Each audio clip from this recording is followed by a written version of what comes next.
Hey everyone, welcome back. Today's micro demo is going to cover the DigitalEx cost savings page. So this is going to be the first stop for cloud cost optimization. So when it comes to cutting down cloud costs and boosting efficiency, this is going to be the place to start. As you'll notice here on my page, across the top, there's several widgets. These widgets are going to show you the potential monthly cost savings across various resources. It's going to give you a breakdown of how to achieve those savings along with that relevant data down below. So it's really handy to see where you can trim some of the fat and further optimize your cloud costs.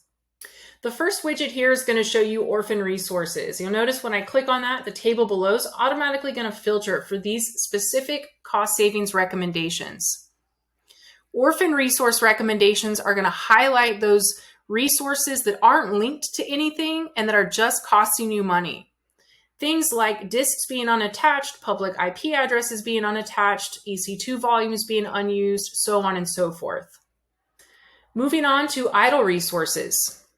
Idle resources are going to show you the resources that are really just hanging out but not being used. So it's a great way to identify those underutilized resources that you can take action on. And again, just as before, I can click on any of these resources to view those details. And like I said earlier, it's not only going to give us our cost historically for this particular resource, but it's going to give you access to additional details.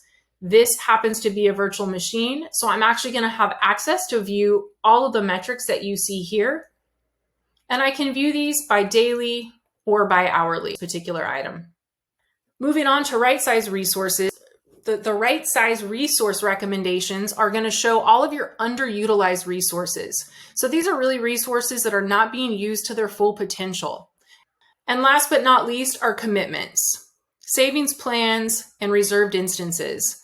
These are going to be recommendations that could give you cost savings opportunities through the hyperscalers that provide commitment options. And as you can see here, there's a number of different recommendations across the various accounts and savings types. You can see here savings plans versus RIs. You'll not only see the reason behind the recommendation, but the action as well. And we're going to be very specific here with the actions as far as giving you the hourly rate. In some cases, we'll give you the type of resource, the region, so on and so forth to consider when purchasing additional commitments. A quick tour of the DigitalEx savings page.